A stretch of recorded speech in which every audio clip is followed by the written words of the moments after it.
El siguiente programa es presentado y producido por Senda.fm para CTN Internacional.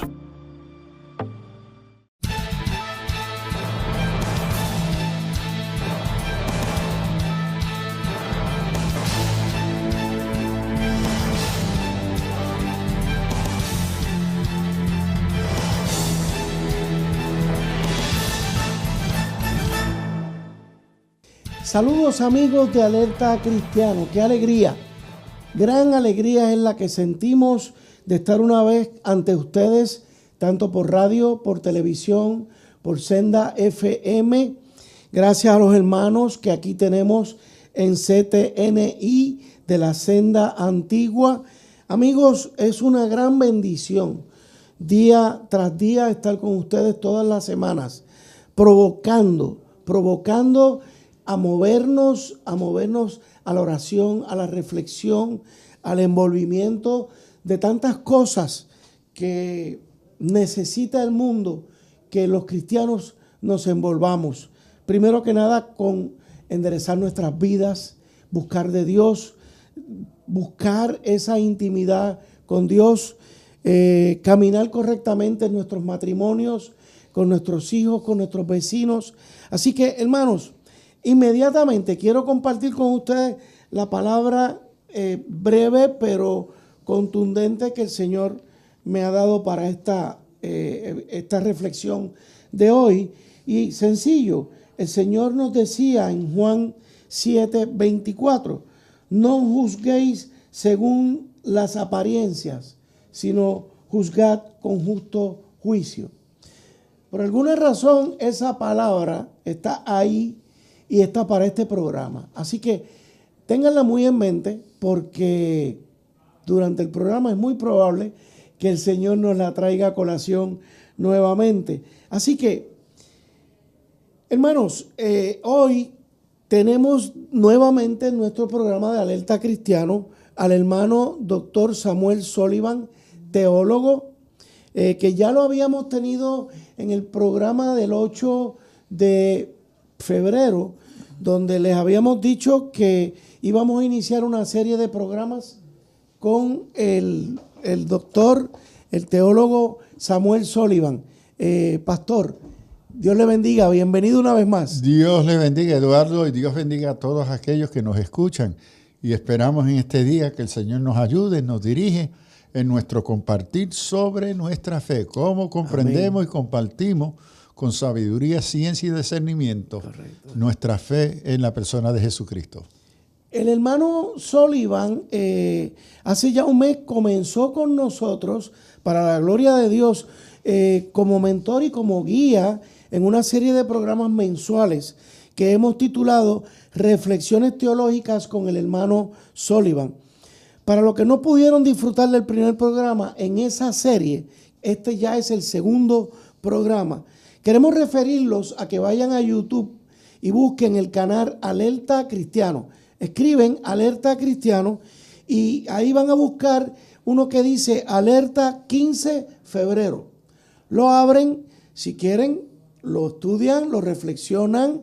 Miren, se lo llevan para sus casas, grábenlo, llévenselo para sus iglesias, provoquen talleres de reflexión en torno a esos programas. Yo estoy aquí como un estudiante. Como diría mi padre, yo estoy aquí como un presentado, haciéndole las preguntas que posiblemente tú, hermano, le harías al pastor Sullivan. Y esos programas, lo que queremos es hacer una serie. Este es el segundo en la serie. Así que también lo podrán ver. Yo lo voy a seguir colocando en nuestra página en Facebook. Ok. ¿Qué buscamos con estas reflexiones?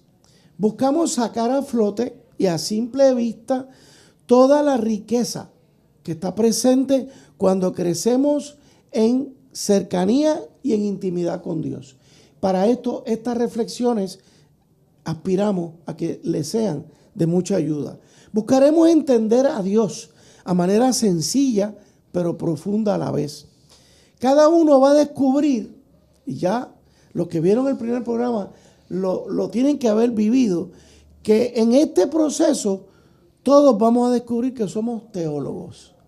Puede sonarte grande, pero tú, en la medida en que buscas de Dios, en la medida en que te quieres acercar, quieres conocer su palabra y empiezas a interactuar con Él, tú vas a ser un teólogo y ya tú vas a ver que vamos a ir en ascenso, subiendo una escalerita, creciendo más en esa cercanía.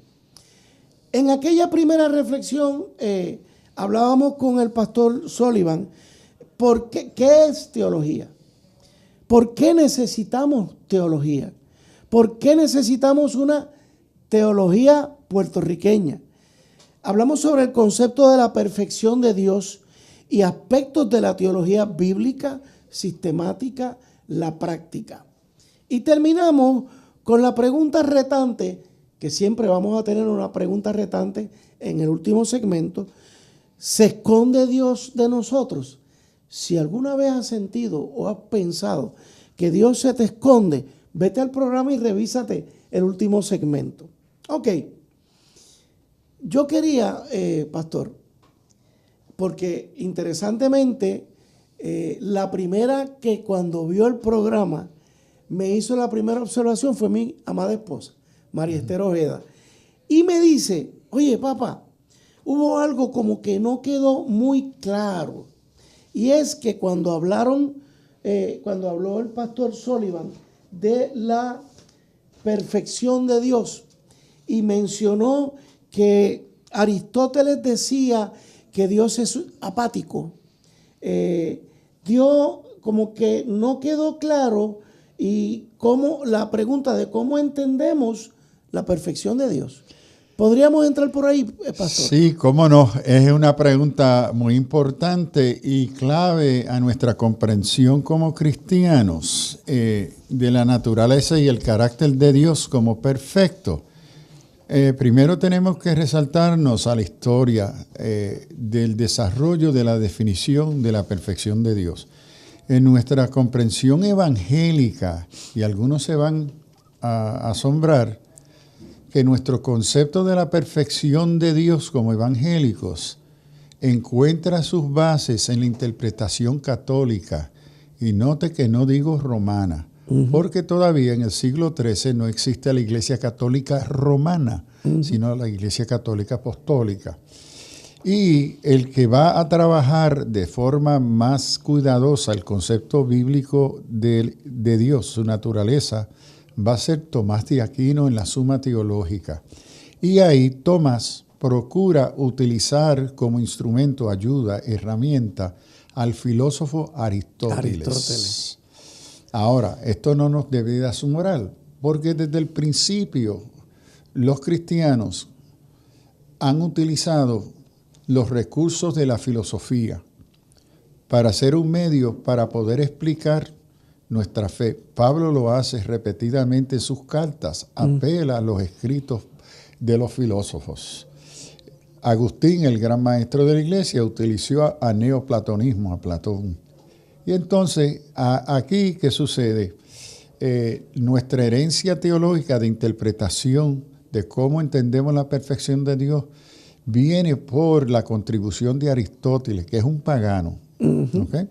Ahora, para Aristóteles, su obra sobre la metafísica, él describe, y es casi, si no el penúltimo capítulo de la metafísica de Aristóteles, él describe a Dios como la primera causa de todas causas. Y por tanto, no hay nada, porque Dios es perfecto y entiende perfecto, como no tener necesidad de nada ni de nadie. Entonces, si Dios es perfecto, Dios no tiene necesidad de algo fuera de sí mismo.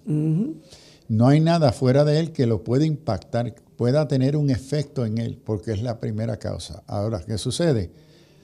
Si Dios es amor, amor requiere, es algo que se requiere y que refleja una actitud de algo incompleto, algo me falta, necesito amar y ser amado.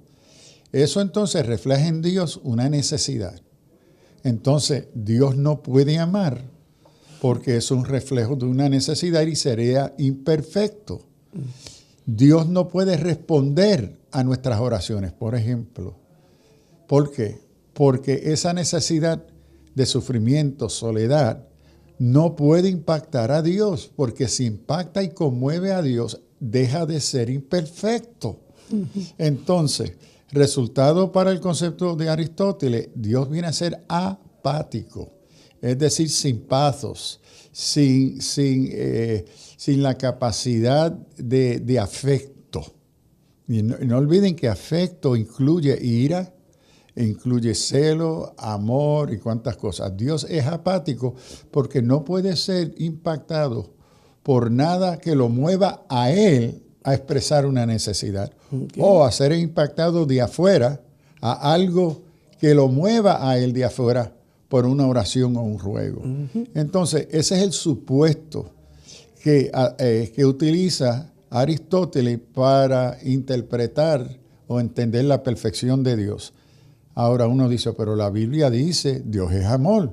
Entonces, ¿cómo va a ser que la Biblia es tan clara y repetida? La expresión más repetida para describir a Dios en el Antiguo Testamento es misericordia. Misericordia. Entonces, ¿cómo eso es posible? Bueno, lo que sucede en lo que se va a llamar una filosofía escolástica de Tomás, se va a redefinir qué es lo que está haciendo el autor bíblico. Cuando el autor bíblico escribe Dios es amor, lo que en sí está haciendo es proyectando su propia identidad y necesidad. No en sí está haciendo una declaración de la naturaleza de Dios. Correcto. Sino es la necesidad de aquel que quiere acercarse a Dios. Entonces, esos pasajes que hablan que Dios es amor, se van entonces a interpretar como antropomórfico.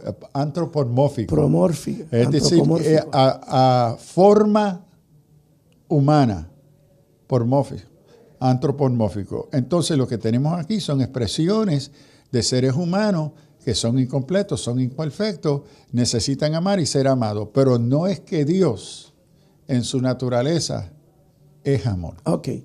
Amigo, continuamos después de esta pausa. No se vayan. Alerta cristiana.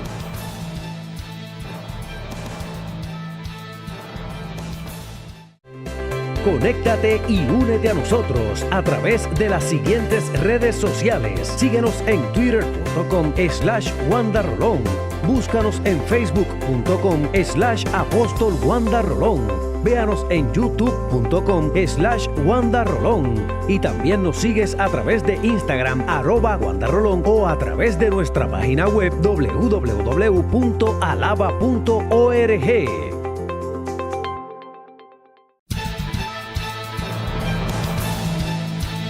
Continuamos, amigos. Estábamos contestando una pregunta ya de nuestra audiencia.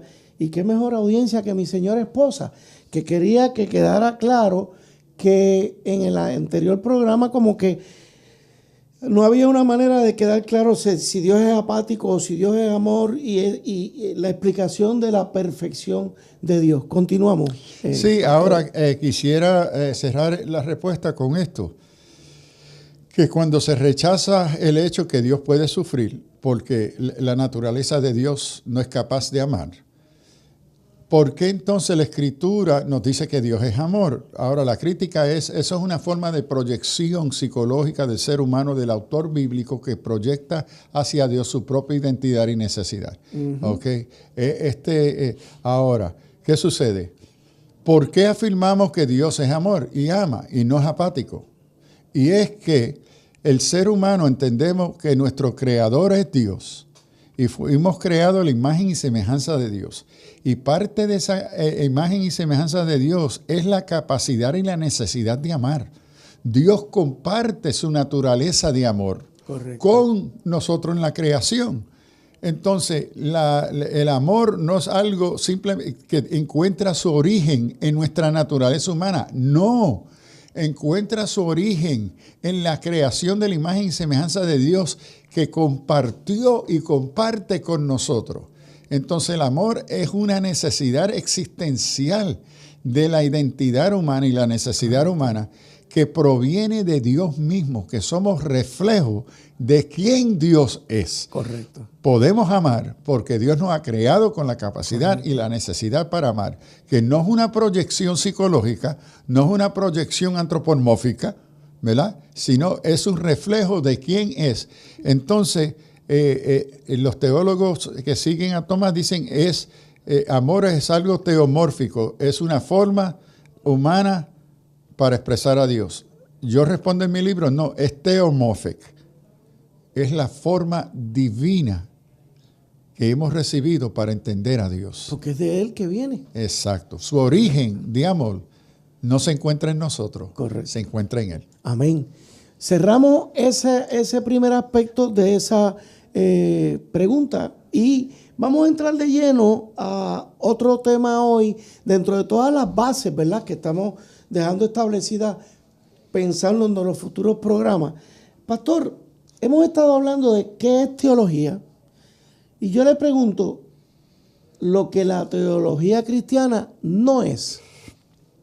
Muy importante. Primero debemos comenzar que la teología o la acción en la tarea teológica es el deseo, en este caso el creyente, que se encuentra con la palabra de Dios, la revelación de Dios, es el resultado de haber leído, entendido, para poder compartir aquello que he entendido que viene de la palabra, las escrituras. Uh-huh. La tarea de interpretación, de entender lo que encontré en la palabra, es la tarea fundamental del teólogo. Es decir, toda teología, que es un acto de interpretación de la verdad revelada en la palabra, toda teología es humana. La teología jamás se debe de comparar o ser equivalente a la palabra de Dios. Ninguna declaración teológica, incluyendo la mía, correcto, ¿ok?, puede asumirse ser la última palabra y palabra de Dios, porque es el intento humano de entender y compartir, interpretar lo que hemos encontrado en la palabra dentro de nuestro marco histórico, cultural, sociológico, político, nuestra realidad. Es lo que Pedro habla de capacitarnos para dar razón de la esperanza que hay en nosotros. Eso es una tarea teológica. En ese sentido, todo creyente que se acerca a la Biblia, que procura no solamente leerla, entenderla. Que el Espíritu Santo también nos ilumine y nos dé la capacidad de ciencia y razón para entenderla. Pero entonces, después que lo leo, yo tengo que preguntarme qué quiere decir esto. Y si soy llamado a compartir mi fe, el hecho de compartir, dar testimonio, misión, predicación, es tarea teológica. Entonces, toda tarea teológica parte del ser humano que procura entender y responsablemente interpretar y compartir la palabra. Entonces, nunca es palabra de Dios. Y ahí tenemos que tener mucho cuidado, porque nosotros vivimos, me parece a mí, en la tentación de idolatría. A través de los tiempos, nuestros concilios, nuestras iglesias, nuestras denominaciones han formado diferentes declaraciones de fe, de dogma. Eso es necesario y esencial para la fe cristiana, porque nos sirve de guía.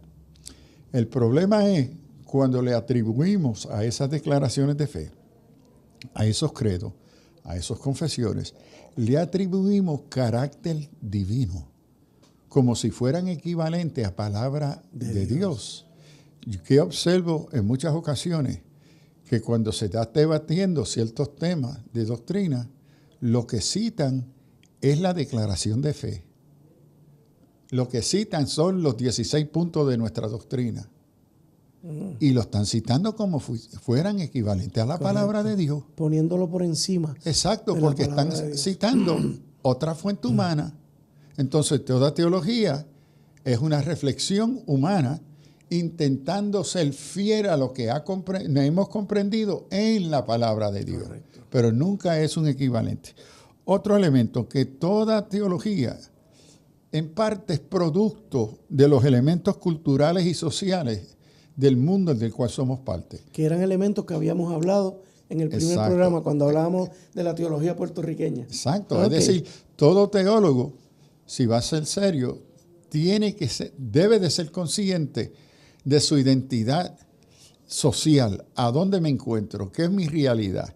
Porque de ahí es que van a salir unos supuestos que voy a comentar más tarde en el programa, que ayudan a formar cómo yo me acerco y entiendo el texto bíblico. Entonces, toda teología es un reflejo de una cultura, de una identidad de género. Soy hombre o mujer. Tú no puedes hacer teología fuera de ser un hombre o una mujer. Tú no puedes hacer teología fuera de tu identidad étnica. Entonces, la teología nunca es universal. Todo producto teológico parte de unas premisas y de unas perspectivas específicas de mi cultura, mi tiempo, mi denominación, mi iglesia. Donde Dios me ha puesto. Exacto. Es la parte de la finca donde yo me encuentro. La parte Entonces, de la finca. La teología nunca, antes lo era, antes los teólogos, siglo XVIII y anterior, se creía, y al comienzo del XIX, se creía que la teología era, porque era científica, era objetiva, y por ser objetiva era universal. Falso. No. Lo otro es que ninguna teología es objetiva. Como ninguna postura científica puede ser el reclamo de ser absolutamente objetiva. Porque toda construcción crítica, sea filosófica, teológica o científica, parte de unos supuestos que se asumen que todavía no han sido probados. Parten de una perspectiva en particular, porque ninguna postura puede partir de una perspectiva universal. Esa es la crítica de los pensadores como Derrida en el posmodernismo. Entonces, toda teología contiene elementos subjetivos. Yo leo la Biblia como un varón. La mujer lee la Biblia como una mujer. Yo no puedo leer la Biblia con los supuestos y las experiencias de una mujer. Entonces, eso va a afectar qué yo encuentro en la Biblia, cómo lo interpreta, cómo me impacta. La teología no es divina, es una tarea humana. Con una gran responsabilidad y sensibilidad a ser fiel a la palabra de Dios revelada en las Escrituras. Y la tarea teológica, al fin, viene a ser una responsabilidad de todo creyente. Toda aquella persona que desea acercarse, y ahora note que la teología en el sentido del creyente es vía positiva, es decir, lo que creo, lo que quiero afirmar y entender.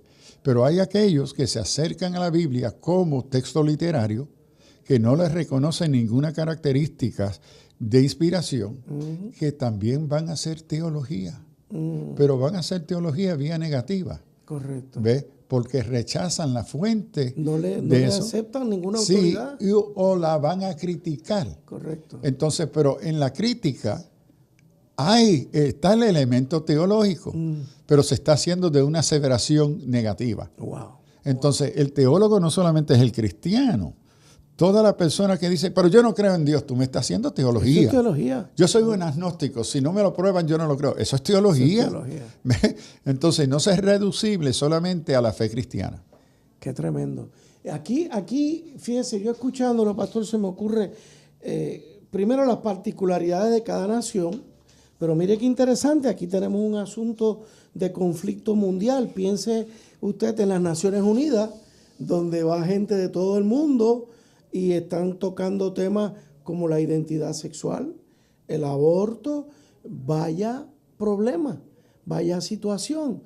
Hay una teología africana, hay una teología norteamericana que se ha ido al garete con un liberalismo increíble, y entonces esa teología se le pretende imponer al mundo, y ahí vienen unos choques internacionales de diplomacia. Sí, porque no hay postura política que no parta de supuestos teológicos. Claro. El creer que la postura política es religiosa es simplemente falso.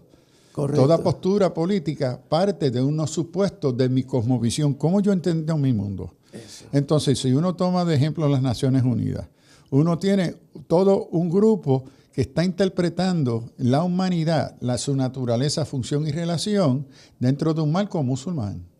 Imagínese. De ahí es que van a partir. Correcto. Tiene otro grupo que trata de que Dios no existe.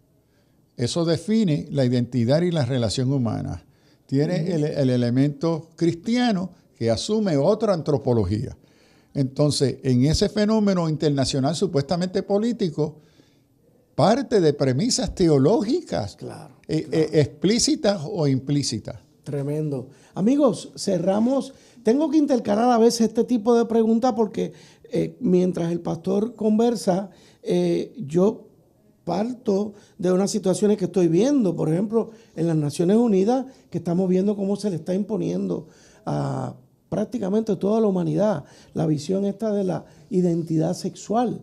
Así que, amigos, vayan pensando ustedes también y compártanos qué cosas les gustaría, ¿verdad?, ir tocando, alguna pregunta. Hacemos una pausa. Alerta Cristiana.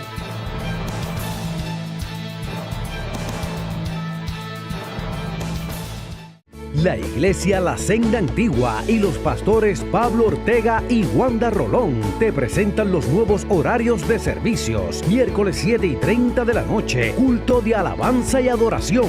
Viernes 7:30 de la noche, culto Jóvenes Generación Antorchas. Domingos 10:30 de la mañana, culto Impactando las Naciones. Ven y sé parte de nuestra familia. Carretera 861, kilómetro 4.4, Barrio Piñas, en Toalta. Y recuerda, nuestra casa es tu casa.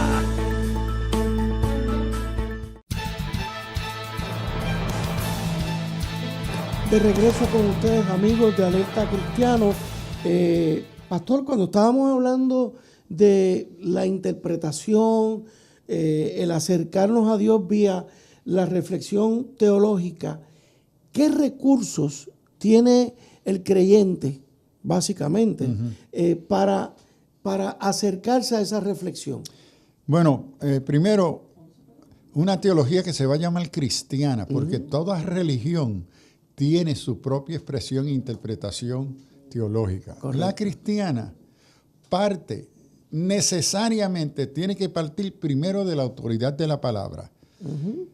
La revelación se encuentra en la Sagrada Escritura, Antiguo y Nuevo Testamento. Esa es la fuente fundamental para lo que se va a hacer una teología que se llame cristiana. Correcto. Tiene que partir de la Escritura.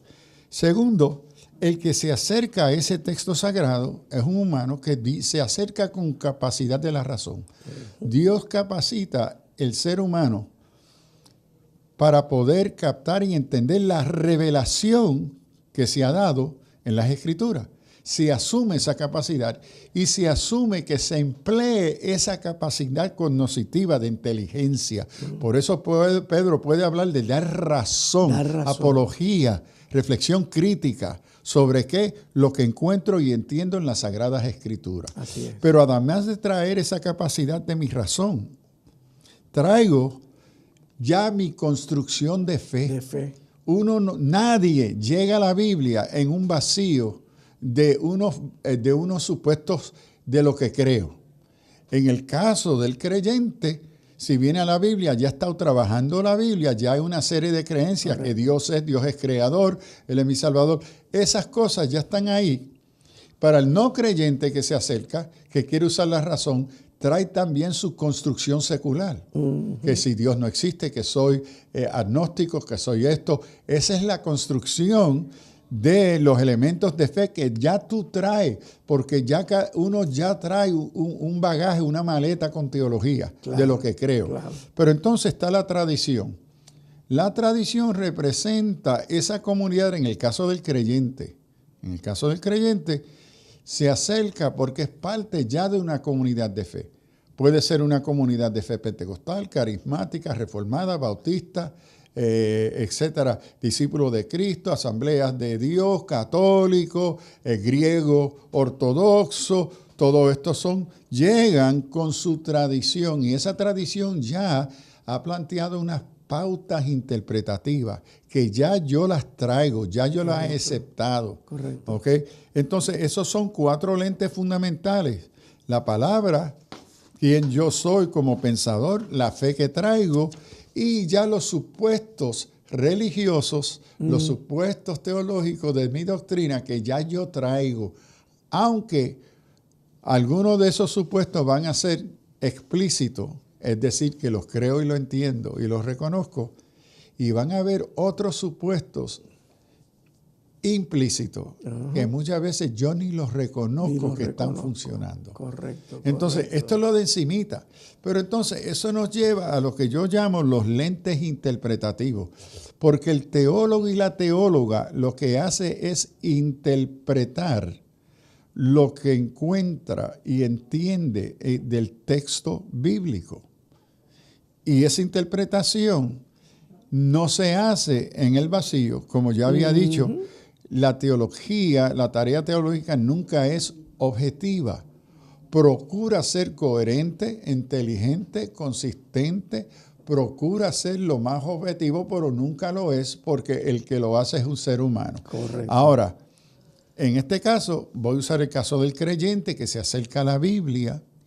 El que se acerca a la Biblia se acerca con unos espejuelos que van a determinar qué es lo que tú ves y cómo lo ves y qué color tú lo estás viendo. El hombre. Exacto, el ser humano. La mujer. Exacto.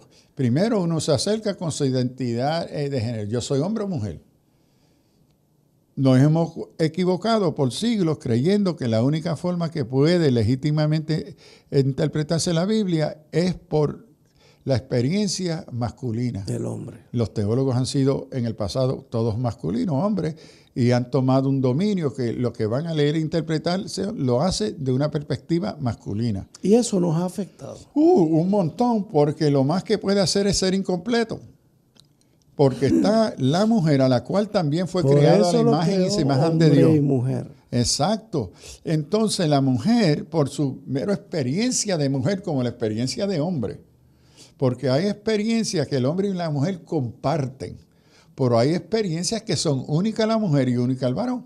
Entonces la mujer trae esa experiencia de mujer al texto y va a encontrar cosas en el texto, va a poder discernir cosas en el texto que el varón ignoró. Correcto. Ni la vio. Correcto. Entonces, esa es sumamente importante. ¿Qué es mi identidad?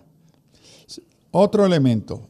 Mi edad. La edad. La edad. Dios mío. Mire, uno cuando jovencito quiere leer de Josué, de David y Goliat y wow y todo eso. Pero cuando usted llega a mi edad, yo estoy leyendo, me voy con él, Cristo ya viene.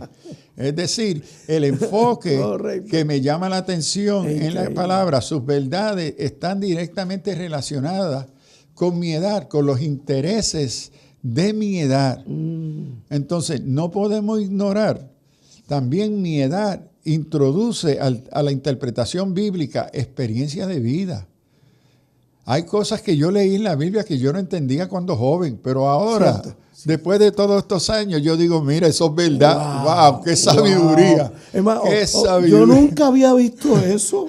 ¿Dónde estaba eso en la Biblia? Y es porque el mismo proceso de maduración, ¿verdad? La experiencia, para bien y para mal, los cantazos de la vida, nos ayudan a ver y descubrir la verdad y la veracidad de la palabra. ¿Sería correcto decir que en un momento dado de mi desarrollo humano, el Señor me iluminó unas porciones de la Biblia que las tenía que ver y otras no me las mostró? Sí. Pero hoy me está mostrando aquellas que yo no vi. Sí, porque en ese momento en mi vida yo no tenía la capacidad para poder entenderlas.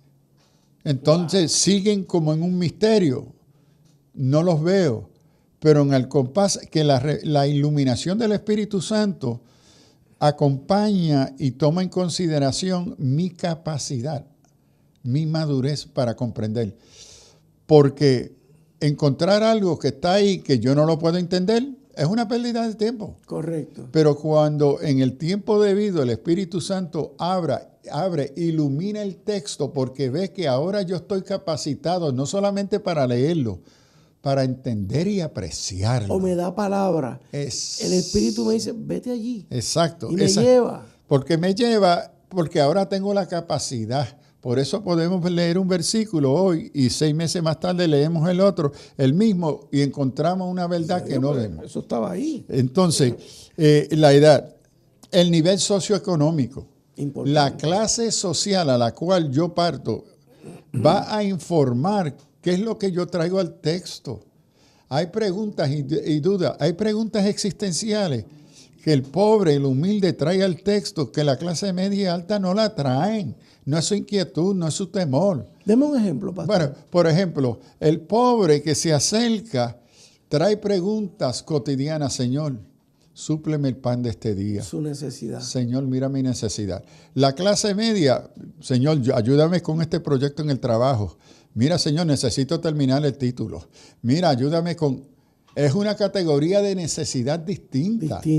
Tan legítima, pero distinta. Claro. Entonces, ¿a dónde uno se ubica? Lo otro es los recursos que la clase media provee para el que lee la Biblia. Eso nos lleva al otro punto, que es idioma. El idioma en que yo leo la Biblia va a impactar lo que yo encuentro y cómo yo interpreto lo que la Biblia dice. Correcto. Cuando uno ignora que la Biblia no fue escrita en español o inglés, que fue escrita en hebreo, arameo y en griego, que lo que yo estoy leyendo es un texto traducido.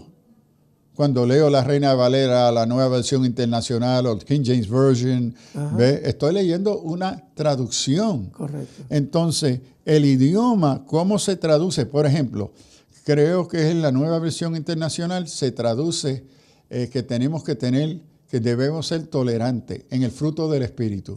Bueno, el texto bíblico en griego nunca dice tolerante. Dice paciente. Debemos ser pacientes. No tolerante. Paciencia. Que hay una diferencia. Es profunda. Y grande. Pero entonces, ¿qué sucede? Wow. En esta versión, los autores más liberales, por el espíritu de la época, quieren promover tolerancia. Pero eso no es un criterio bíblico. El criterio bíblico es paciencia y diversidad. Y amor. Entonces, yo tengo que cuidarme mientras voy creciendo en mi conocimiento, ser consciente que yo estoy leyendo una traducción.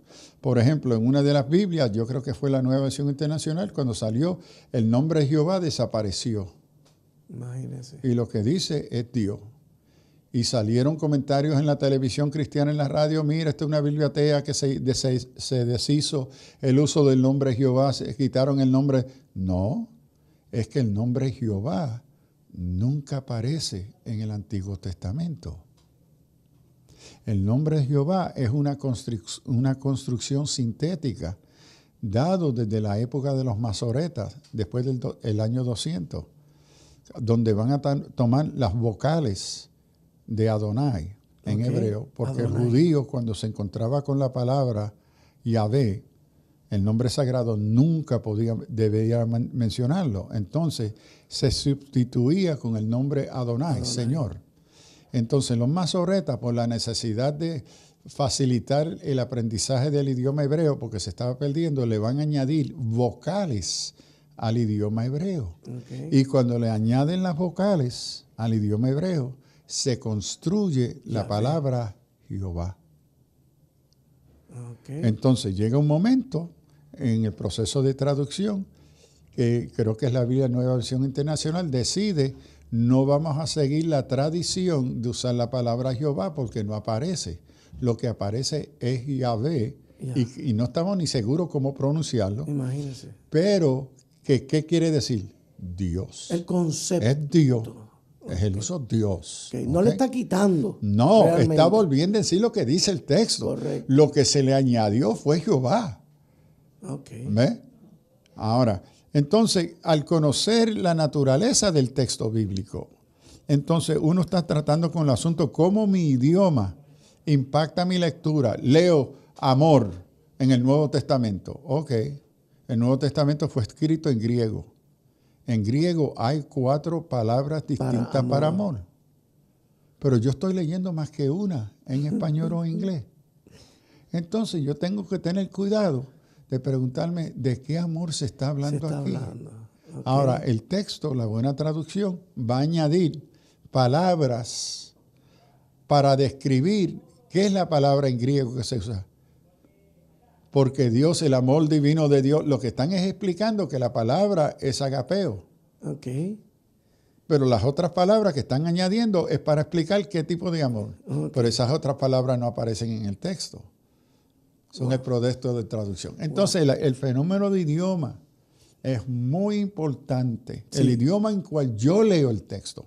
Vamos a hacer una pausa. Amigos, miren qué interesantes son esos lentes interpretativos que el pastor Sullivan nos está trayendo. Así que hacemos una pausa y vamos al último segmento. Alerta cristiano.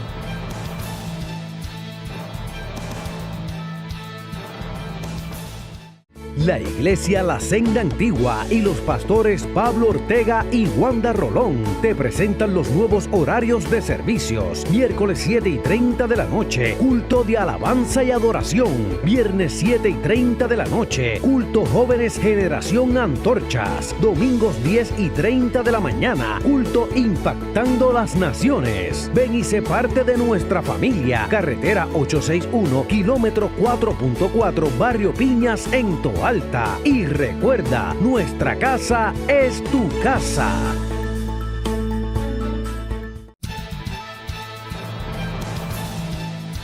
Continuamos, amigos, ya con nuestro cuarto segmento. La verdad es que esta reflexión, esta conversación, uno piensa que puede tener una secuencia, pero fíjense cómo a veces hay que intercalar unos asuntos, ¿verdad? Para que ubicar lo que el pastor Sullivan está compartiendo con nosotros. Vamos a terminar, pastor, los lentes interpretativos, porque al final le quiero hacer la pregunta sorpresa. Bueno, hemos dicho que la tarea teológica siempre es humana, parte de nuestras experiencias, nuestra ubicación local, etc. Entonces, entre esos elementos humanos, acabamos de hablar de nuestro idioma. Nosotros leemos y nos acercamos a la Biblia con nuestro idioma. Lo otro es la experiencia que uno como individuo trae a la Biblia. Uno no llega en un vacío. Uno llega con toda la felicidad, la paz, la tristeza, el dolor, la soledad, la inquietud, la duda. El bagaje. Todo ese maletaje, ese bagaje de nuestra vida cotidiana, la traemos al texto bíblico.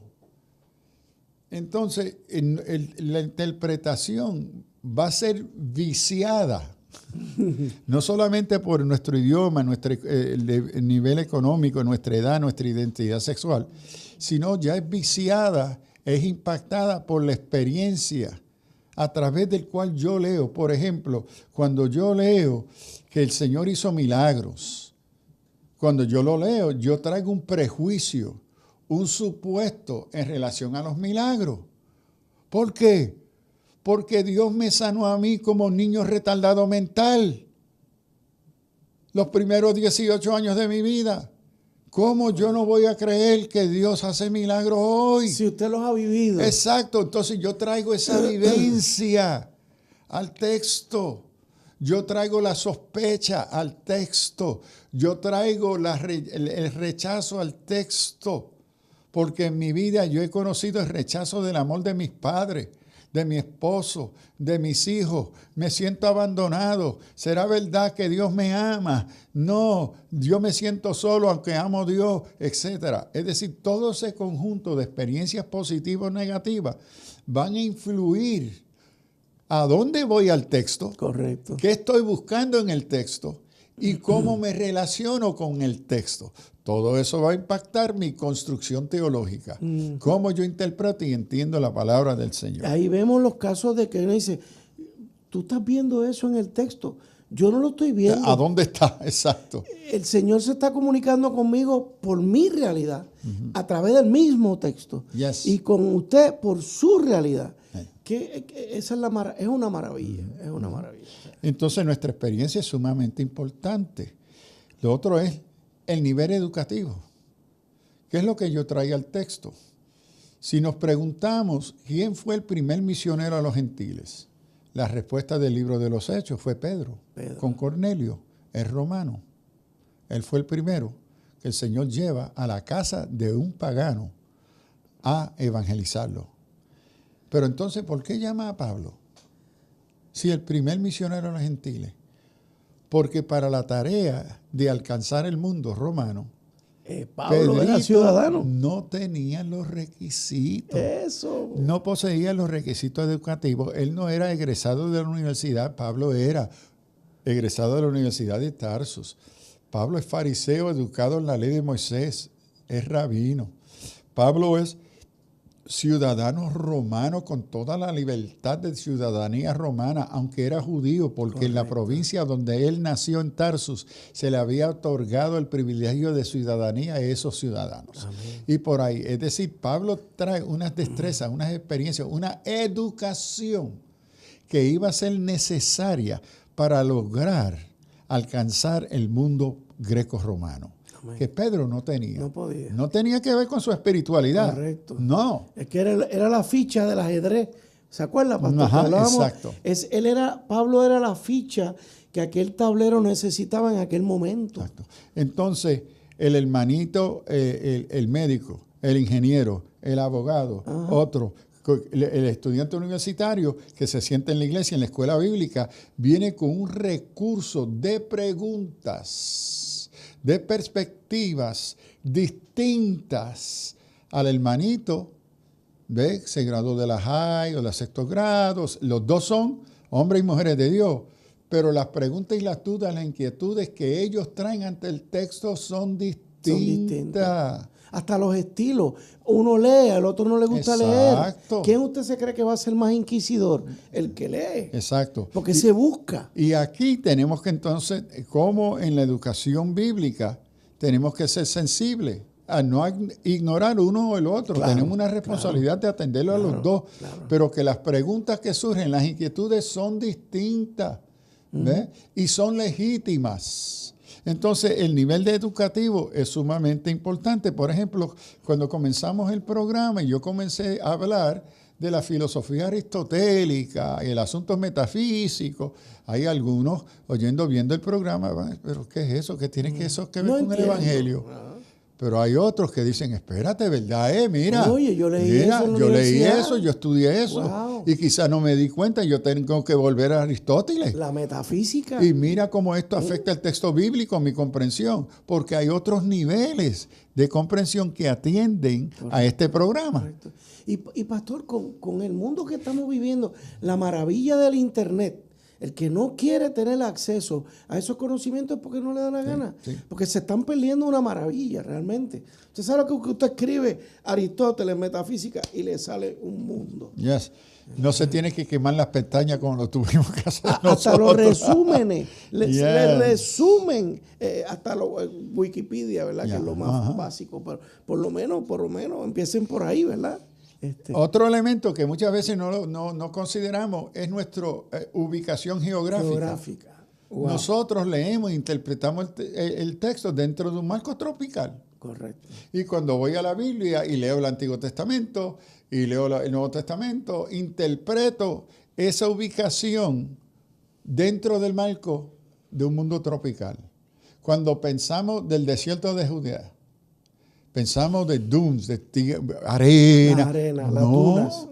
Cuando uno va a Israel y va al desierto, eso no es eso. Correcto. Es más un pedregal. Ajá. ¿Ve? Entonces, cómo yo estoy leyendo e interpretando el texto tiene que ver con mi ubicación. Por ejemplo, el Monte Hermón nos dice que estaba llena de nieve gran parte del año.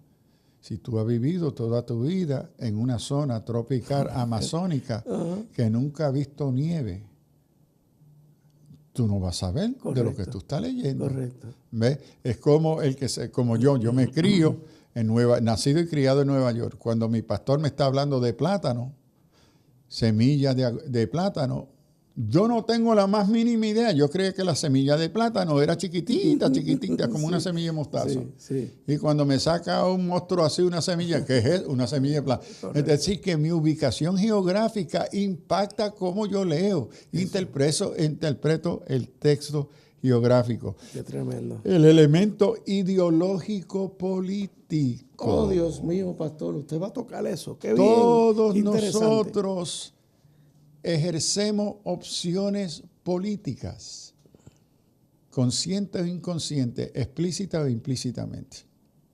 Entonces, el supuesto, la postura política que yo asumo impacta todos los aspectos de mi vida, porque se convierte en lo que se llama una cosmovisión, una manera de vivir y interpretar mi mundo. Y una de las claves es mi opción política. todo cristiano ejerce opción política. Correcto. Y esa opción política, la que sea, te acompaña al texto bíblico. Estoy como misionero, nosotros vivimos en Venezuela como misioneros, viajando por todo Centro y Suramérica, yo enseñando. Y en una de las primeras iglesias que estuve trabajando en Barinas, en Venezuela, no en Barinas, en Acarigua, el templo lindo hecho de barro, pero grande, en el otro programa usted mencionó. Y cuando yo miro que dice con Cristo y la revolución venceremos, yo digo, ¿qué es esto? ¿Cómo es esto? Y él dice, bueno, ¿qué es el problema? Pero, ¿cómo que la revolución? Si nosotros somos pentecostales socialistas. Yo digo, ¿cómo? Y él me dice, ¿qué es el problema? ¿Usted es capitalista? El ser capitalista le impide a usted ser cristiano. Entonces, ¿por qué usted cree que nosotros ser socialistas nos impide ser cristianos? Esa es su opción política. Correcto. Entonces, a través del mundo, en la familia llamada cristiana, ¿cuántas diferentes opciones políticas hay? Claro. Y eso tú no lo puedes suspender, no es que lo apago. Claro. Eso, y en Puerto Rico más, que todo se define por los colores. Correcto. ¿Okay? Correcto. Entonces, ¿cómo eso, el ente político del color que sea, ya está siendo útil para interpretar lo que tú entiendes ser, lo que la palabra nos enseña? Pastor, ahí viene el famoso dilema. O sea, no es que vino primero, ¿verdad? Si el huevo o la gallina. Es, ¿qué prevalece en mí? ¿La cosmovisión cristiana o la cosmovisión política? Porque la cristiana influye en la política. Y la política influye en la cristiana, pero ¿cuál prevalece? O sea, ¿dónde está mi lealtad? El lente dominante. Ajá. Cuando estuve enseñando en la Escuela de Medicina en Harvard, con médicos, psicólogos y psiquiatras, entendiendo lo que es la espiritualidad cristiana, una de las cosas que yo tenía que ayudarle a entender es que el médico trabaja con un paradigma de cirugía, intervención y farmacología. Lo que no te puede dar una pulga, te corta. Claro. ¿Okay? El psicólogo trata con farmacología y consejo, la mente. Ajá. Ahora, cada uno de estos dos campos, su lente primordial, dominante, su paradigma dominante es farmacología o cirugía. O cirugía. El uno sobrepuja el otro. Si tú eres médico, el asunto médico va a superpujar el otro.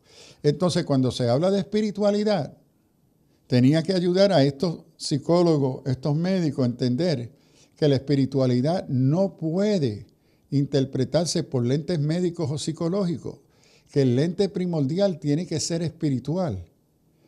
Y que el lente espiritual integra tanto mente y cuerpo, porque solo puede haber un paradigma o un lente dominante. Es imposible en el pensamiento humano trabajar con múltiples lentes a la misma vez sin reconocer que uno tiene que ser dominante. Correcto. Entonces, uno se acerca a la palabra y hay este lente dominante. Y yo tengo que preguntarme, ¿cuál es el lente dominante para mí? Porque yo tengo todos estos lentes, pero ¿a dónde está la palabra? Eso.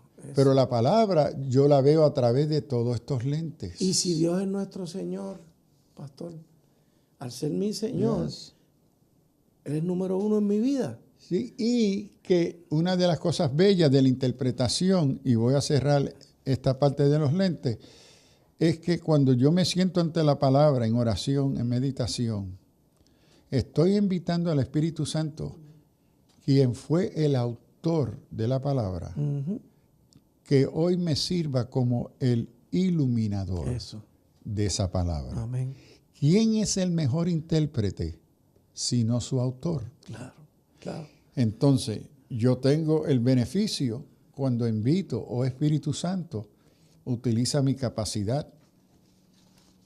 ¿Qué es lo que yo traigo con todos estos lentes?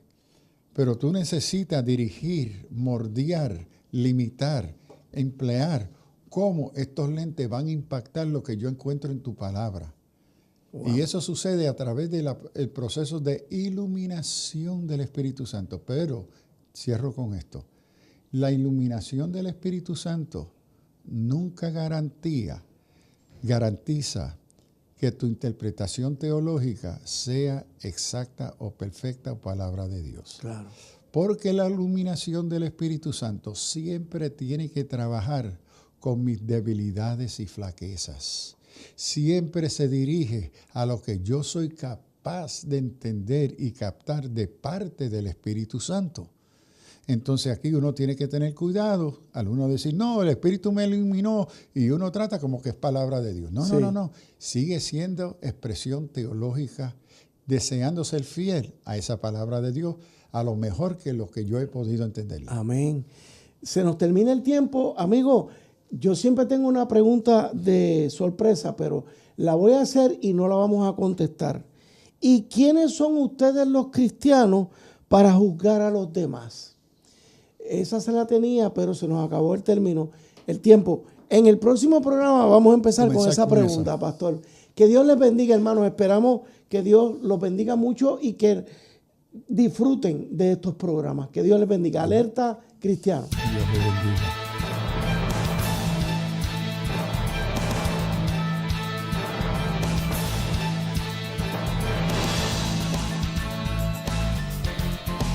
El pasado programa fue presentado y producido por Senda.fm para CTN Internacional.